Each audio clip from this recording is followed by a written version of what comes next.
With no signs of de-escalation in sight, Israel's war in Gaza is now fueling a fire at home as well.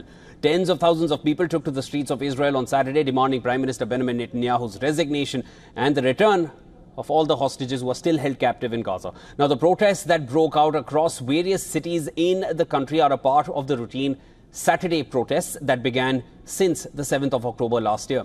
Now, in the Israeli capital, Tel Aviv, anti-government protesters scuffled with the police while the officers tried to disperse the large crowd, while demanding for an immediate ceasefire. The protesters also marked the 20th birthday of Naama Levy, who has been held hostage in Gaza since the war began. As per reports, at least 3 protesters were detained here.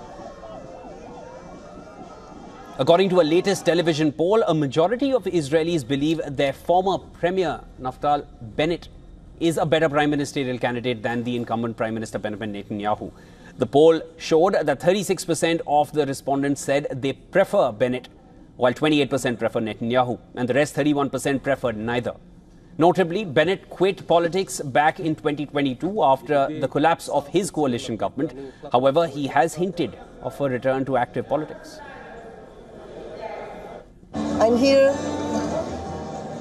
to demonstrate and ask my government and all the government in the whole world, please do sign the deal, sign Netanyahu deal.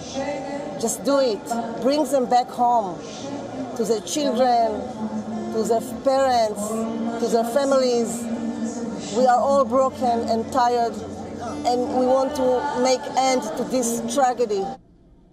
Meanwhile, in Jerusalem, thousands of people protested outside of Prime Minister Netanyahu's residence. The protests came on the heels of week-long anti-government demonstrations being held in the capital. Protesters accused Netanyahu of abandoning the embattled northern Israeli communities for over 8 months now.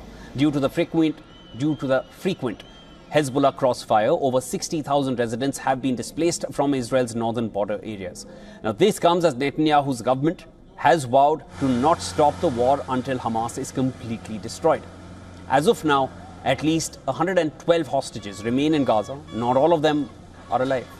Hamas has reiterated that it will only release the captives after a deal that permanently ends the war, a demand that Israel rejects.